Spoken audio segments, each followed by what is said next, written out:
Hello friends, welcome to my channel. இன்றைக்கி நம்ம என்ன பார்க்க போகிறோன்னா, சூப்பராக சக்கரை பொங்கல் ரெசிபி பார்க்க போகிறோம். அதுவும் இன்றைக்கி ஆடி வெள்ளிக்கிழமை, அதுவும் ஆடி மாதம் 2வது வெள்ளின்றனால அம்மனுக்கு உதிர்த்த நாள்னு சொல்லுவாங்க. இன்றைக்கி நம்ம சக்கரை பொங்கல் ரெசிபி எப்படி பண்ணலான்னு பார்க்கலாம். வாங்க வீடியோக்குள்ளே போயிடலாம். இப்போது சக்கரை பொங்கல் செய்கிறதுக்கு 1 கப் அளவுக்கு பச்சரிசி எடுத்திங்கன்னா அதே கப் அளவுக்கு 4 அளவு தண்ணி ஊற்றிக்கணும். அதுக்கப்புறம் நல்லா அரிசியை குழைய வேக வச்சு எந்த கப்பில் நீங்கள் அரிசி எடுத்தீங்களோ அதே கப்பில் 2 கப் அளவுக்கு வெல்லம் எடுத்து கொஞ்சமாக தண்ணி ஊற்றி மெல்ட் பண்ணி எடுத்துக்கோங்க. இந்த பதத்துக்கு இருக்கணும்.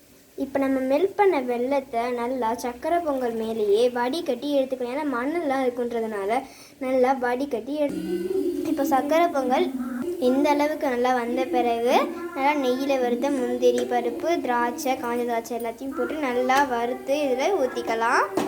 இங்கே பாருங்கள், நான் ஊற்றுறேன்.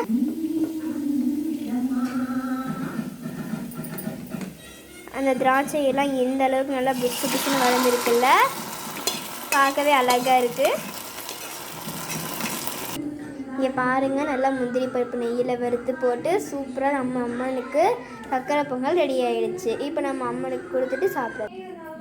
இப்போ நம்ம அம்மனுக்கு வச்சு படைக்கிறோம். எல்லாம் படைச்சிட்டு மற்றவங்களுக்கு கொடுத்துட்டு நம்மளும் சாப்பிடுறோம்.